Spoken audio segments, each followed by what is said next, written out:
Mira, mira, pero mira muy bien. ¿Sabés qué es esto? Y sí, seguramente que sí. Es una pinza de tipo universal. Por lo menos es la forma clásica tradicional como en muchos países, en todo el mundo, se conoce. Pero lo que muchas veces algunos no se explican es por qué cambiaron tanto. Mira, esta es una pinza clásica y esta es una pinza clásica pero moderna. Pero ¿qué es lo que cambió? Además de la forma. ¿Por qué tienen formas diferentes? ¿Tienen funciones diferentes? Los materiales, el acero con el cual están fabricadas, ¿son diferentes también? Bueno, quédate que ahora te lo explico, ahora te lo explico. Estuve buscando algunas pinzas de las que ya tenía, pero también te voy a mostrar otras que compré que son muy, muy interesantes. Así que, ¡vamos ¡Vamos allá! allá! Mira, esta me la compré en una ferretería muy extraña, muy rara, de esas que hay poquitas en el mundo. Claro, dígame de qué largo y de qué color. Bueno, es una herramienta especial, después te cuento. Esta me la compré en un supermercado, esta se la compré a un coleccionista y esta me la regalaron. La pinza universal es una de las herramientas más difundidas del mundo, como así también es una de las herramientas compuestas más antiguas también del mundo.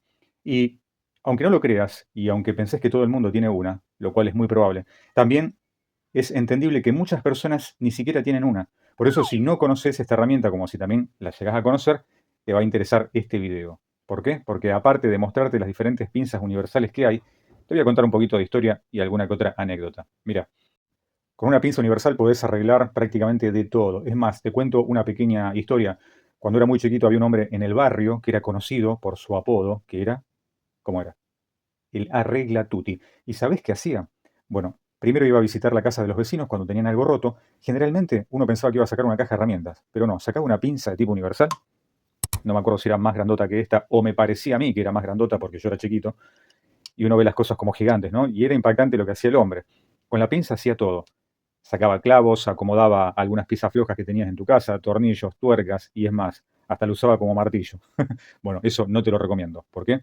Porque cualquier herramienta que tenga piezas móviles, si lo usas para golpear, se terminan aflojando. Pero bueno, al margen de eso, se ve que este hombre tenía una pinza muy buena, muy fuerte, y le permitía seguir haciendo las cosas que hacía durante tantos años. Así que esta es un poco la historia de Arregla Tutti. ¿Podés arreglar todo, Tutti, con una pinza? Y bueno, todo no, pero muchas cosas sí. Así que te lo recomiendo. Veamos la parte técnica. ¿Por qué es tan eficiente una pinza universal? La pinza o alicate es tan eficiente porque aplica en ella el principio de palanca de Arquímedes, pero específicamente la palanca o doble palanca compuesta, ya que su eje hace de pivot para que ambas palancas ejerzan una fuerza extraordinaria. Pero para entenderlo mejor, ¿qué tiene que ver Arquímedes con la pinza? Bueno, este hombre Arquímedes de Siracusa, por si no lo escuchaste nunca nombrar, era un físico, ingeniero, inventor, astrónomo y matemático griego. Aunque se conocen pocos detalles sobre su vida, es considerado uno de los científicos más importantes de la antigüedad y de la historia, obviamente. Dentro de sus avances en la física se encuentra lo que nos interesa hoy, el principio de palanca. Y Arquímedes decía algo así como que dame un punto de apoyo y moveré el mundo. Pero ¿cómo es esto? Bueno, en la antigüedad se ve que tenían mucho más tiempo que nosotros para pensar sobre los asuntos de la física y él descubrió eso, que con un punto de apoyo y una palanca, si tenías que levantar un peso, podías ejercer una presión o fuerza. Entonces, de esta manera, en esta dirección, podías mover un peso o un objeto. ¿Está bien? Si hasta ahí me seguís, buenísimo. Seguimos con esa idea, borramos acá esto de acá. Bien. Y en este caso, en vez de querer levantar un objeto, podemos aplicar una función de palanca doble, en este caso para poder sujetar un objeto. Podemos ejercer una fuerza F1 y una fuerza F2. Y entonces, ¿qué ocurriría? Apretamos con F1 y F2 y tenemos el principio de funcionamiento de la pinza. En este caso, para sujetar un objeto. ¿Está bien? Así que tenemos el principio de palanca de Arquímedes aplicado a una pinza. Punto de apoyo sería el eje y las dos barras de acero harían la función de palancas compuestas. Este es el principio de funcionamiento de una pinza, explicado en técnica X, sí señor, ahí está. Esto que te expliqué, incluso en algunos libros, algunos libracos viejitos que puedas encontrar sobre física, vas a encontrar también que se lo conoce como palanca de primer género, que aplica justamente también a una tenaza, bueno, a este tipo de herramientas manuales o herramientas simples. Muy efectivo y usado hasta el día de hoy y se seguirá utilizando por su practicidad. Bueno, hasta ahí el principio de funcionamiento de la herramienta simple, pero ¿querés saber un poquito más? Bueno, te cuento algo de historia. Pero ¿qué tan antiguos son los registros de algún tipo de pinza? Bueno, ya 3000 años antes de Cristo, según la información que tenemos, en la mitología griega, el dios Hefesto, que era considerado el dios de la forja, se lo representa a Hefesto como un herrero inclinado en su yunque, trabajando con su fragua, su martillo, y al mismo tiempo aparece una pinza bastante primitiva con la cual sujetaba las piezas que iba a trabajar. Así que este dios de la forja, este herrero, es la representación más antigua que se tiene de la pinza. Claro, se ve que inicialmente se utilizó para trabajar en herrería, pero con el paso de los años, de los siglos, ¿qué ocurrió? Se la fue adaptando a diferentes tipos de trabajo, hasta lo que conocemos hoy en día y hasta incluso los tipos de patente que han hecho diferentes empresas a lo largo de este tiempo. Pero ahora vengamos hasta el siglo más cercano nuestro, el siglo XX, qué hermoso siglo de avances tecnológicos, y vamos a ver algo más familiarizado con nuestras ideas actuales. Este es el modelo clásico de pinzas que conocemos actualmente, conocido como pinza moderna, el cual se concentraba en dos funciones principales, que eran, primero, sujetar y, función secundaria, cortar. Por eso no le veíamos demasiadas funciones, pero sí las dos que tenía eran súper prácticas. Mira, por ejemplo, podía sujetar con esta parte de acá, acá se alcanza a ver un estriado, generalmente venía con un estriado más fino según el fabricante, o algunos intermedios. Bien, ahí se alcanza a apreciar. Ahí está. Bueno, esta está bastante oxidada, pero se alcanza a ver. Y el área de corte, como se ve ahí, que ya prácticamente no puede cortar nada de esta pinza de lo viejita que está. ¿Está bien? Y en algunos casos tenía otro sector también de sujeción, otro estriado un poco más grueso, en esta parte de acá, que también servía para aprisionar. En este caso se colocaba algo que uno quisiera aprisionar en este sector, incluso podías tensar alambres y hacer fuerza con toda la mano, que es más efectivo que trabajarlo de esta manera. De esta manera tenías posibilidades que se te escape, pero de esta manera no, perpendicular al cable. Se le daba una vueltita acá y se tensaban algunos cables. Bien, también podías sujetar con algo de dificultad algunos cables un poco más gruesos o pequeñas bulonerías. ¿Está bien? Al poquito tiempo, años después, se le hacían algunos tipos de mejoras. Por ejemplo, había cosas que estaban bastante ya ideadas en ese tipo de herramientas, en las pinzas universales, como por ejemplo estos desgastes de acá, ¿ves? Que ahí se alcanzan a ver. Eran bastante copiadas un modelo a otro según los fabricantes. Esta que tengo acá es francesa, de la marca Peugeot. Sí, sí, ahí creo que se alcanza a ver. A ver, vamos a acercarlo lo más que podemos. Pero por ahí se alcanza a ver la marca. Ahí está. Bueno, ¿qué tiene de interesante esta pinza universal? A simple vista, si te das cuenta, fíjate que tiene un poquito más agrandada la parte esta de la boquilla, que nos permite ya en este caso, al tener esta forma, sujetar de mejor manera algunas cabezas de tornillos, hexagonales, cuadradas o incluso algunas cabezas redondas también. ¿Está bien? Le habían incorporado también en la parte trasera del mango como una función auxiliar, un filo,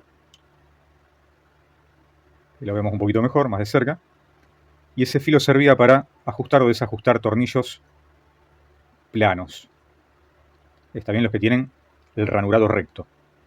Y después por otro lado tenía esta función acá, que es como una punta, que aunque muchos a veces pensamos durante un tiempo que podía aflojar algún tornillo de tipo Philip, esos que parecen una cruz, cuando lo hemos probado no era tan efectivo. Dicen algunas personas de la época de esta pinza, que esto servía para golpear las latas. En esa época venían, por ejemplo, las latas de aceite, que no tenían una abertura, ni una tapa, ni nada. Venían selladas completamente, como una lata de conserva. Si lo comparás con las latas de conservas que conocemos hasta hoy en día de alimentos, bueno, y le daban un golpe con esto de un lado y un golpe del otro a la tapa de la lata, con la cual por un lado volcaban el aceite y por el otro ingresaba aire para que pueda fluir el aceite normalmente. Imagínate que estás en un taller, te traen la lata de aceite y lo más práctico, si andas con la pinza encima, le daban un golpe ahí, otro golpe ahí y ahí volcaban clup, clup, clup, clup, clup, clup, todo el aceite. Esta es la idea más convincente, al menos de lo que vine escuchando hasta ahora, que fuimos recopilando información de gente de la época. Así que me suena que podría utilizarse para eso. En cuanto al tamaño, había una especie de estándar que rondaban los aproximadamente 18 centímetros, 180 milímetros, o un equivalente aproximado de 7 pulgadas. Era como un estándar de la época. Es la que más se veían. Incluso esta es un poco más moderna, pero anda más o menos en ese mismo tamaño. ¿Está bien? Te comento, por ejemplo, que algunas marcas sí podían variar y tenían a lo mejor hasta 3 tamaños diferentes de pinzas, que es más o menos lo que se está acostumbrando hoy en día, que una marca te saque de diferentes tamaños pinzas según el tipo de utilidad que le tengas que dar. Pero si hasta acá te va gustando el video, déjame un like chiquitito por ahí abajo. Eso, ahí está, buenísimo. Muchísimas gracias. Mira, acá hay otra viejita también, de los 70, y fíjate que andan en ese tamaño. ¿Está bien? Y ya en los 80 podemos decir que, siguiendo con la misma medida, empezaron a aparecer empresas como esta, una empresa muy rara, de la cual prácticamente no hay registro, pero si querés te cuento algo en otro video. Esta era una marca argentina de la cual dicen las personas que conozco que aún viven, que trabajaban en la fábrica Baco, que había salido, se rumoreaba, esto que te cuento es off the record, y se decía que había salido esta empresa que fabricaba muy buenas pinzas. Esta la pude conseguir como una excepción y la verdad que es excelente la calidad que tiene. Se la ve rústica, ¿ves? Fíjate la forma que tiene. Es muy rústica, pero es industria argentina. Tiene una suavidad de manejo, de corte, y aparte de la comodidad, que la verdad que es excelente. Lamentablemente esa fábrica abrió poco tiempo y cerró. No porque la herramienta fuera de mala calidad, nada que ver, sino que aparentemente las condiciones de trabajo del país no le eran favorables. ¿Te gusta Knipex? Mira, esta es alemana. Mira qué hermosa pinza. Lástima que le pasó factura el mal manejo que le dieron. Fíjate. Esta herramienta está incluso súper golpeada. La han usado para golpear. Y fíjate en esto, mira. ¿Ves el juego que tiene? Prácticamente ya no cumple la utilidad para la cual fue creada. Incluso los filos también fueron degradados. Solamente te puede servir para agarrar algo de bulonería con el estriado que tiene grueso en este sector de acá. Lamentablemente, bueno, la conseguí, me gustó, la compré en su momento así, en este estado, porque era una Knipex, aparte me gustaba siempre el diseño. Mira, esta es una pinza de tamaño bastante grande, esta es una Tramontina. Es una llave de 8 pulgadas. A mí me resultan muy cómodas las de 8 pulgadas para trabajar, son muy prácticas, sobre todo en mecánica. Así que esta es una herramienta bastante económica, no es costosa, la puedes conseguir hasta en un supermercado. Pero se la quería mostrar porque, si bien no tiene nada especial, está hecha al estilo de las pinzas estándar universales de los años 70 y 80. Así que, más que nada por eso. ¿Querés una pinza? Bueno, ahí tenés una que es solamente pinza, mira. Y bueno, si querés una pinza ya algo más multifuncional, ahora vienen así de este estilo, ¿ves? Con todos estos diseños y formatos. Está muy bueno porque aumentan sus aplicaciones. Esta es un modelo más clásico. Viene lo interesante, esto que está muy muy bueno, fíjate acá, este detalle. Tenés un punto de sujeción que es como para alambre, a ver si se alcanza a ver ahí. Ahí está. ¿Ves? Es como un círculo más grande, ideal para sujetar mallados, cables o determinados alambres con una mayor firmeza, tomando la forma del círculo. Después sí, ya viene la parte estriada adentro, como vemos en muchas otras fabricaciones de pinzas, y ves que ya te viene el estriado fino y el estriado más grueso. Y de este lado podés ver también la cavidad principal para sujetar cabezas hexagonales con mayor eficacia. Bien, también tenés un estriado interno en la parte que está más cerca del operario, mira, ahí, como te mostré en las otras. Bien, y si querés ya algo más sofisticado, bueno, mira esto me encanta.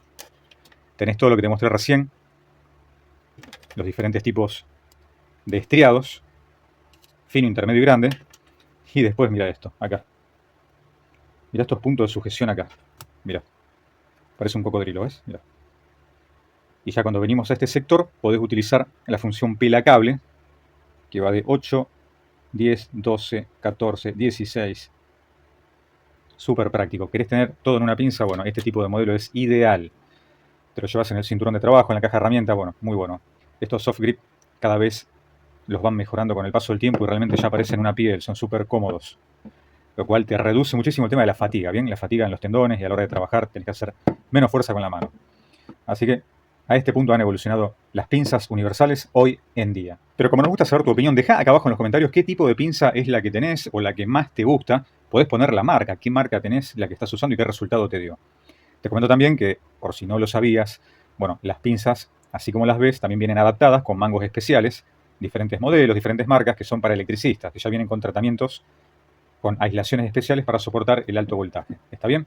Pero de eso no vamos a hablar ahora porque sería interminable el video acá en Técnica X. Y si te gusta este tipo de contenido, bueno, suscríbete abajo, mira, es muy fácil, rápido, activa la campana de notificaciones y listo. Pero, ¿de qué material están hechas las pinzas? ¿Han cambiado las aleaciones? ¿Son diferentes a las de antes? Bueno, En verdad han habido muchísimos cambios, han habido muchas mejoras gracias a la tecnología. Y también depende mucho de cada marca el tipo de aleación, de ahí que vamos a ver costos muy diferentes de una marca a otra. Por ejemplo, mira, esta pinza que ves acá, que es bastante común, acá te dice vanadium, eso quiere decir que tiene una aleación de acero con vanadio. Acá, por ejemplo, en algunas etiquetas de los productos te ponen, como en esta, te dice composición, dice cuerpo forjado en acero vanadio y templado.